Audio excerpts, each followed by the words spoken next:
Optique 2000 vous présente le Tour Auto.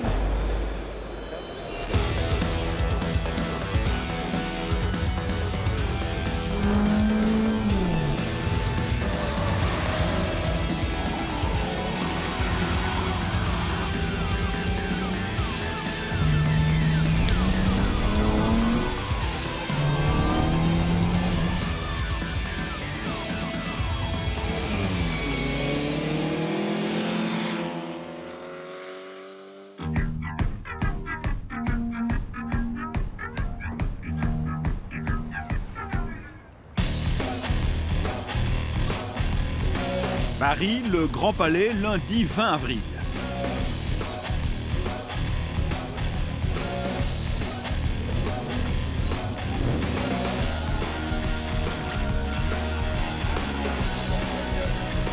L'écrin de verre et de métal accueille un plateau exceptionnel de voitures anciennes.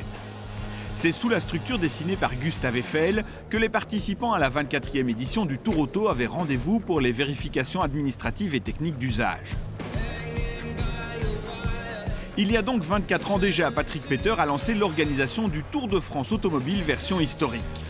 Cette année encore, le succès est énorme, tant au niveau du public que des participants, avec au départ 235 voitures de toutes marques et de tout modèle ayant déjà participé à l'épreuve à l'époque. Des populaires, des classiques, des prestigieuses, des hors normes, à l'image de cette Ferrari 250 GTO, l'un des 36 exemplaires construits et qui en fait une des voitures parmi les plus chères au monde.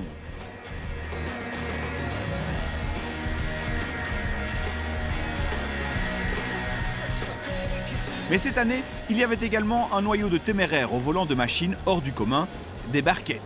Ce sont des voitures difficiles, ce sont des voitures où on n'a aucune protection, donc on se ramasse le vent, la pluie et plus dans certains cas. C'est plus courageux de faire ça dans une barquette que dans une voiture fermée. Donc on les a mis un petit peu à l'honneur cette année, on a quelques beaux spécimens. La vedette des barquettes, c'est cette Ferrari 500 mondiale de 1955. Une voiture totalement disparue de la circulation jusqu'au jour où un passionné décide de redonner à la carrosserie Scaglietti sa couleur bleue de France d'origine. Ils ont décapé petit à petit avec du papier de verre, tout doucement avec de l'eau, etc.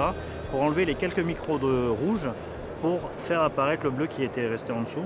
Et c'est un travail qui a duré 3 mois et une fois qu'il était terminé, ils ont tout simplement mis une couche de vernis pour protéger. Voilà. Ils ont reproduit les numéros 8, qui étaient les numéros des 2 heures de hier, et voilà. C'est désormais une tradition. Avant le départ de chaque Tour Auto, les vainqueurs de l'année précédente reçoivent une veste rouge des mains de Ludovic Leboeuf, président d'Alain Figaret, habilleur officiel du Tour Auto.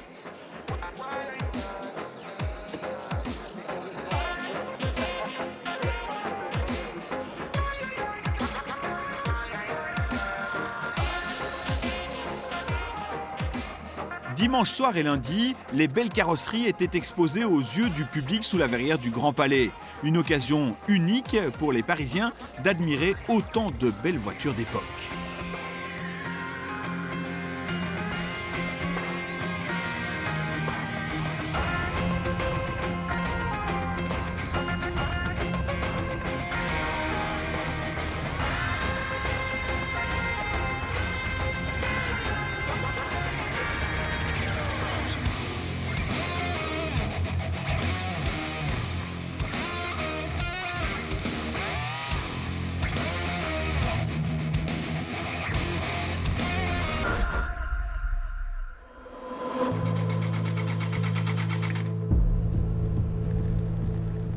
Il est 6 h, Paris s'éveille et le Grand Palais se vide au grand galop. Un moment toujours particulier et stressant pour les pilotes qui vont avaler près de 1300 km en 5 jours de descente vers le sud-ouest de la France.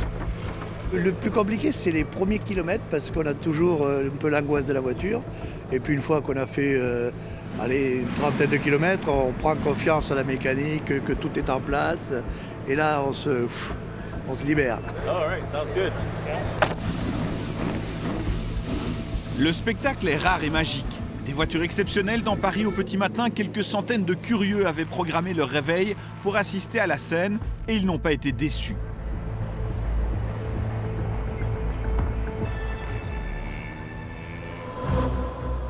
Le départ officiel du Tour Auto Optique 2000 est donné à une cinquantaine de kilomètres au sud de la capitale, au château de Courrance dans l'Essonne. Construit au XVIIe siècle et restauré au XIXe, le château de Courrance est de style Louis XIII. À l'heure actuelle, c'est une demeure privée habitée par ses propriétaires qui ont eu le plaisir d'accueillir le Tour Auto en cette matinée ensoleillée de la fin avril.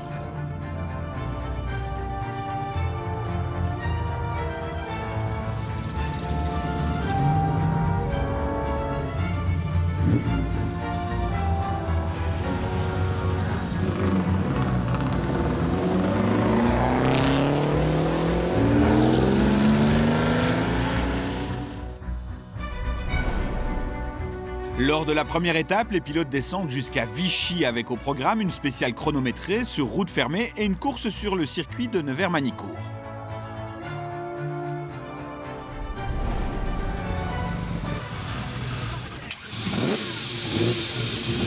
Les choses sérieuses débutent donc du côté de Églegny avec une première épreuve contre le chrono d'une dizaine de kilomètres. Voilà.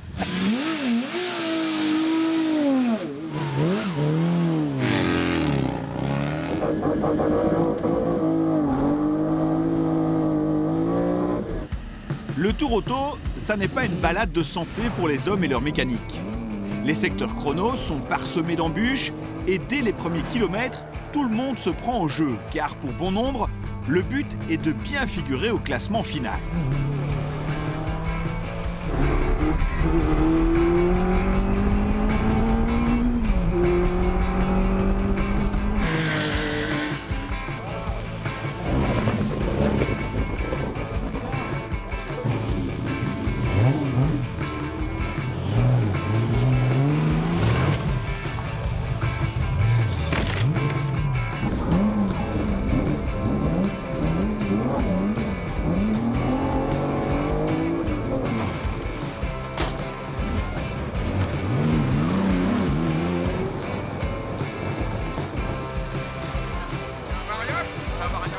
Il y a un long assez rapide et un peu compliqué. Il y a ce qu'on appelle nous des redoutables, c'est-à-dire des épingles qui sont très fermées. Et puis on a eu un petit cafouillage, je sais pas, ça a merdé pendant au moins 10 secondes, la voiture n'est pas repartie. Mais voilà, sinon on est là, on a fait la première spéciale, on va à Manicourt et la vie est belle. Tout va bien. À peine le temps de souffler que déjà les concurrents se retrouvent sur la piste de Manicourt. Le Tour Auto a ceci d'unique qu'il se dispute sur route fermée de type course de côte ou spéciale de rallye et sur circuit, le tout d'un bout à l'autre de la France. Une voiture efficace sur route l'est peut-être un peu moins sur circuit et vice-versa. Plus que toute autre épreuve automobile, celle-ci est histoire de compromis et la voiture parfaite n'existe pas. Certes, les Cobra, Jaguar E et autres Lotus Elan compilent bon nombre de qualités nécessaires pour bien figurer, mais d'autres plus surprenantes parviennent à tirer leur épingle du jeu.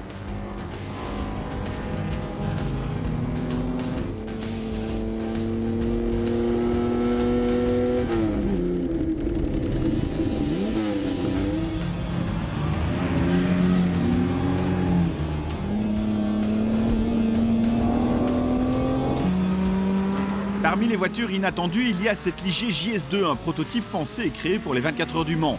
Guy Ligier est vichysois, et ça n'est donc pas un hasard si dans le parc fermé de la ville-étape, on a pu croiser bon nombre de connaisseurs de l'histoire de Ligier et mieux encore des acteurs de l'histoire de l'équipe. La JS2, Michel Tétu la connaît par cœur, car c'est lui qui l'a dessinée. Celle-ci, c'est une des dernières, de 75, qui a un palmarès élogieux. Cette voiture-là avait gagné avec le moteur Maserati le Tour Auto avec Gérard Larousse, qui est ici présent, et Darniche sur la deuxième voiture. Et puis en 75, il y a eu un moteur Cosworth qui a été mis dedans et la voiture a fait sa plus belle prestation puisque cette voiture-là, elle a terminé deuxième aux 24 heures du Mans il y a 40 ans. Aux côtés de Tétu, Gérard Larousse, actuel ouvreur du Tour Auto et vainqueur de l'épreuve avec cette voiture, alors équipée d'un moteur Maserati, c'était en 1974. À l'époque, on avait gagné beaucoup de circuits, beaucoup de courses de côte, pratiquement toutes les courses de côte. C'était vraiment la voiture super pour gagner. Je me souviens que j'avais pratiquement fait tout le Tour Auto, sauf la fin. J'étais à l'époque avec Johnny Rive, qui était un journaliste très connu, et c'est Jean-Pierre Nicolas Jean-Pierre Nicolas qui était venu me relayer pour le dernier jour où je ne pouvais pas. Je ne sais pas pourquoi, j'étais pris par une autre course. Vichy-Clermont-Ferrand, près de 350 km au menu pour la journée de mercredi avec 2 spéciales à disputer et une visite sur le splendide circuit de Charade.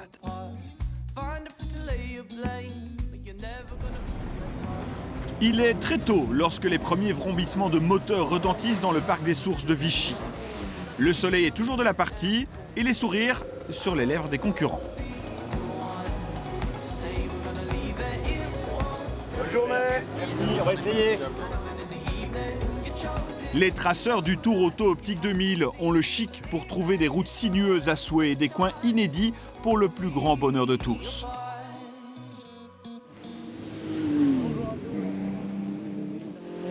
Augerolles et Montbrisson sont les 2 bourgades de départ des épreuves chrono de la matinée.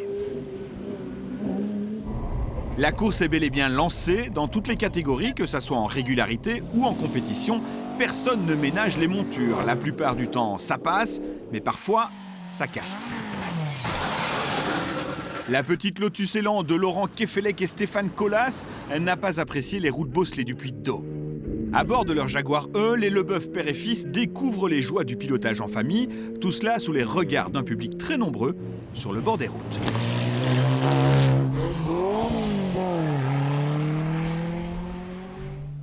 Parmi les passionnés anonymes, il y a bien entendu, comme chaque année, quelques vedettes de tous horizons. Le copilote de cette Jaguar XK 120 n'est autre que Simon Lebon. Mais bien sûr, vous le connaissez, c'est le chanteur de Duran Duran, auteur du tube planétaire The Reflex. Dans un tout autre style, au volant de cette BMW 3 litres CSL, un philosophe et ancien ministre français passionné de belles choses.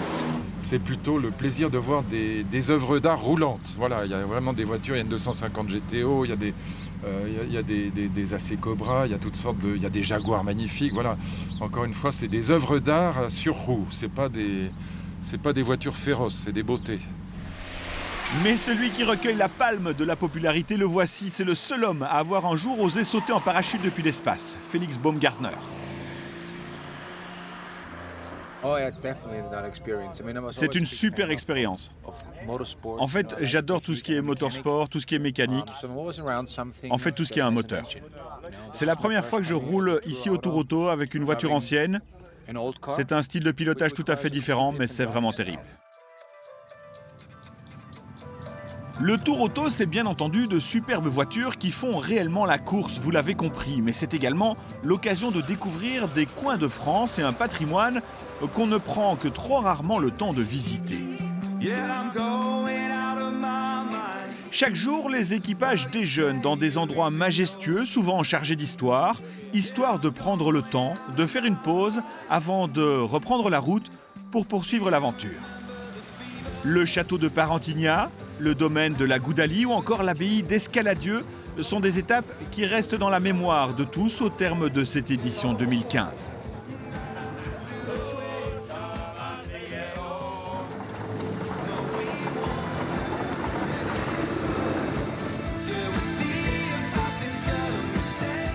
Direction le circuit de Charade, sans doute l'un des plus beaux de France, certainement le plus vallonné de tous, un tracé qui est un peu né par le hasard des choses. À la suite de l'accident du Mans en 1955, le Grand Prix dans les rues de Clermont-Ferrand a été tout simplement annulé et il fallait trouver un nouveau site dans la région. Et c'est Louis Rosier qui a découvert l'incroyable site de Charade. Malheureusement, le champion se tuera en course quelques semaines avant l'inauguration de la piste. C'est en sa mémoire d'ailleurs que le dernier virage du circuit porte ce nom. Charade a accueilli des courses de moto, de monoplace, 4 fois le Grand Prix de France de Formule 1, mais également des courses de GT et de tourisme. Bref, toutes les voitures du Tour Auto ont au moins une fois déjà roulé sur cette piste qualifiée par certains comme le plus beau circuit du monde. Et petite anecdote, le constructeur japonais Daihatsu a même appelé un de ses modèles Charade en hommage de cette piste.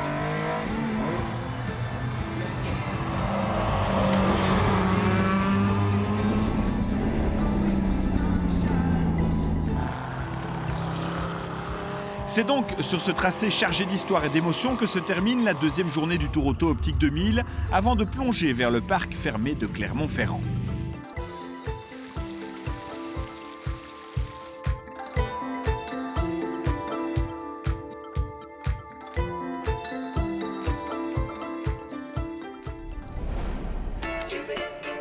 Clermont-Toulouse, 2 spéciales et le circuit d'Albi en fin de journée. Un gros morceau de 463 km exigeant pour les mécaniques. À Riom-Esmontagne, nous retrouvons les hommes du Tour qui se préparent à attaquer la première spéciale du jour.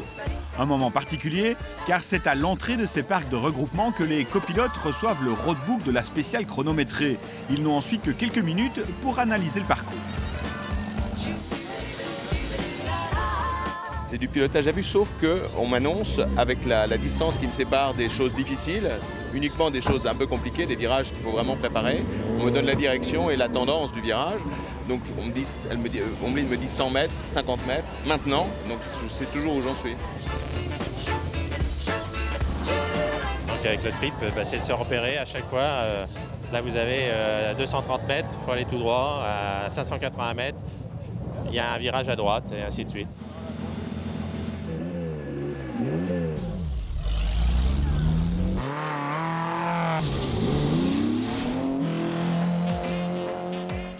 Un ou une bonne copilote, c'est la clé de la réussite en spéciale. Si la confiance règne dans l'habitacle, le chrono est souvent au rendez-vous.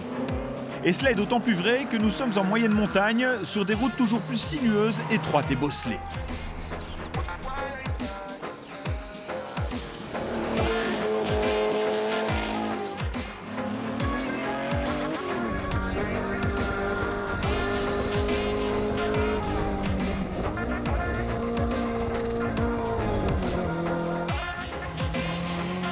Bien entendu, ils en gardent un peu sous le pied. Ça serait dommage d'abîmer de si belles carrosseries, surtout lorsqu'elles sont aussi rares que celle de cette Ferrari 212 de 1951. Une voiture 100% d'origine, seuls 4 exemplaires ont été construits et celle-ci a une très jolie histoire.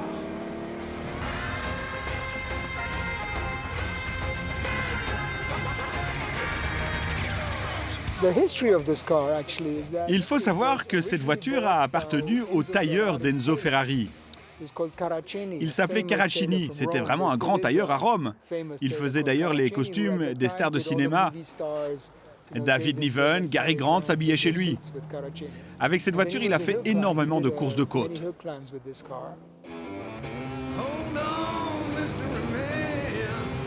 Les voitures des 2 plateaux de régularité frappés de numéros rouges participent bien entendu aux épreuves sur circuit.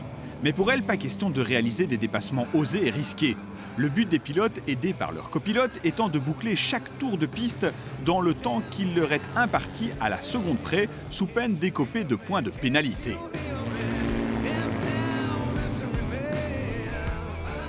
Pour les 3 plateaux de compétition, en revanche, c'est une autre histoire. Le but est de terminer devant les autres. Les pilotes sont donc seuls dans leur voiture et ils attaquent. À Albi, les leaders pointent d'ailleurs le bout du museau et on commence à y voir un peu plus clair dans la catégorie. En G par exemple, Godel et Delahaye se battent avec Vendôme et Vivier, une Ford GT40, face à une BMW 2.8 litres CS.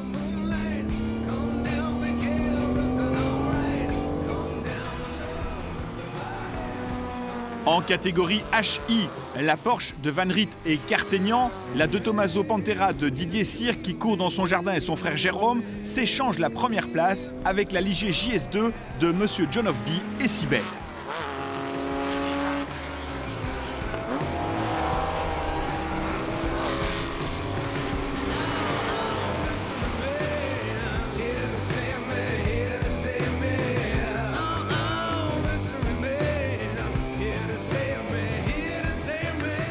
Toulouse, la grande foule accueille le Tour. Le spectacle, c'est bien entendu sur les routes et les circuits, mais c'est également dans les parcs d'assistance, car chaque soir, les mécanos désossent les machines afin de tout vérifier et contrôler. Même si elles sont entretenues à la perfection, ces vieilles dames ont besoin d'une attention de tous les instants. Tenant du titre, l'anglais Sean Lynn sait parfaitement que le Tour Auto se gagne également grâce à ses mécanos. Nous sommes une équipe de 4 mécanos. Il y en a qui viennent de la Formule 1, d'autres des GT, d'autres du Touring Car. C'est vraiment une toute bonne équipe.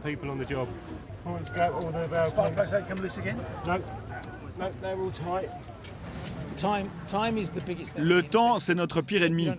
En fait, on a une liste de choses à checker, mais tous les jours, on trouve d'autres choses à changer. Et vraiment, il faut faire vite et surtout ne rien oublier.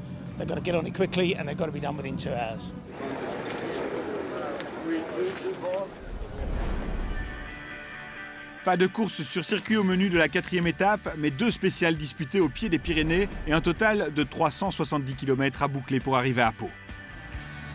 Une bonne heure avant le passage des concurrents, les officiels et les ouvreurs reconnaissent les spéciales et sécurisent les routes fermées à la circulation. Cette année encore, Gérard Larousse, triple vainqueur du Tour Auto, officier comme ouvreur, ainsi que Yannick Dalmas, quadruple vainqueur des 24 heures du Mans.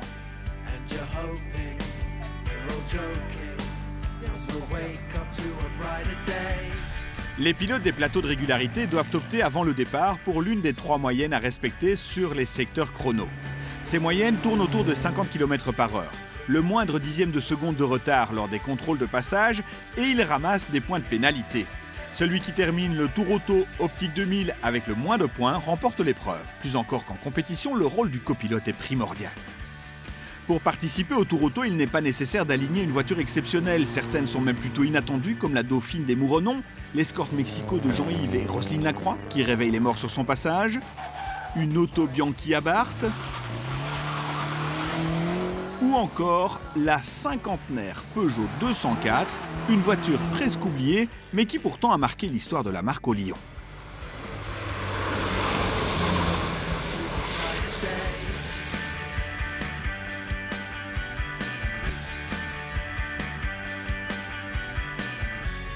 Et la journée de vendredi s'achève au pied des Pyrénées, dans la très jolie ville de Pau. Samedi 24 avril, jour de l'arrivée à Biarritz, au programme le circuit de Pau-Arnos et une spéciale. En régularité, les derniers points de malus sont donc distribués en piste. Les Alpines A110 de Nicoul et du duo Gardillon-Stervinou se battent jusqu'au dernier mètre pour être départagés et au final, c'est l'avantage à la 82, une 1600S de 1970. Dans la catégorie VHC, la plus en vue du Tour Auto, ils se sont bagarrés à 3 durant toute l'épreuve. Les Shelby Cobra de Caron de Villaucourt et de Lynn Kivlochan face à la Jaguar E de Lajournade Boucher. Jean-Pierre Lajournade qui avait bien préparé son coup et surtout sa machine anglaise pour damer le pion aux Américaines est finalement récompensé.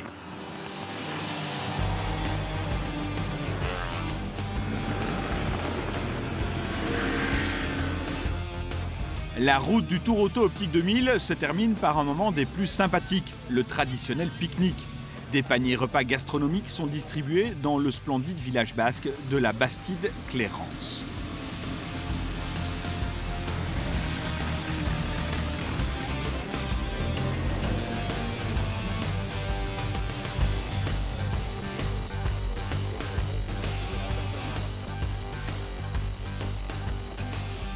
Pique-nique, c'est le dernier jour souvent, donc on sait que c'est un moment sympa, quoi. On est entre nous, on essaye on retombe un peu on commence à revenir dans la vie normale petit à petit. Retour sur terre à Biarritz, terme de ce Tour Auto 2015, un grand cru qui s'achève au bord de l'océan.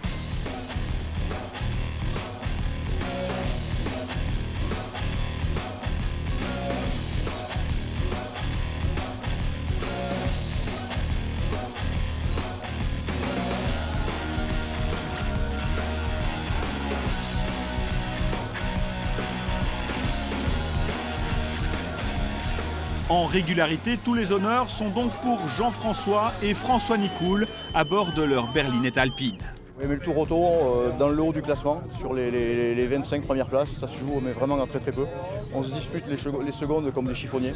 On finit un soir à plus 7, le lendemain à moins 6, ça n'arrête pas. La catégorie H revient aux Belges Christophe Van Riet et Christopher Cartegnan sur une Porsche 911 RS de 1972, tandis que Philippe Vendrome et Frédéric Vivier hériteront l'an prochain d'une nouvelle veste rouge, une de plus.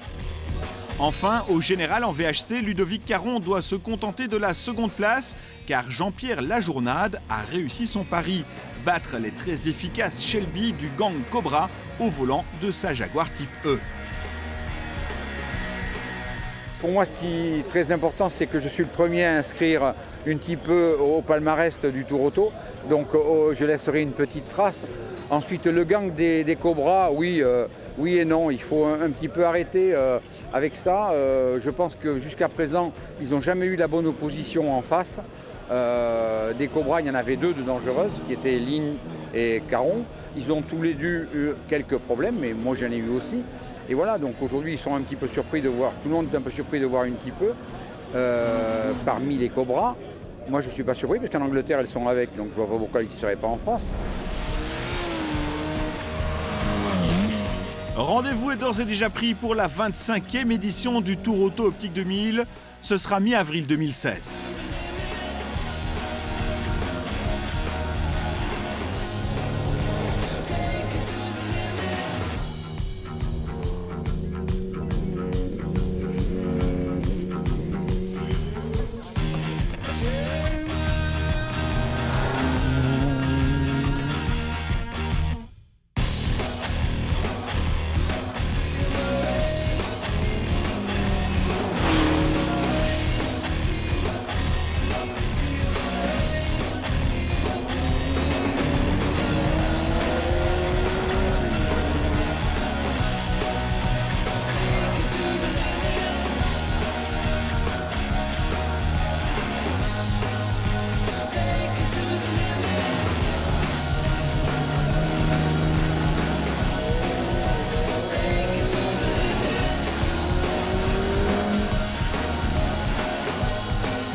C'était le Tour Auto avec Optique 2000.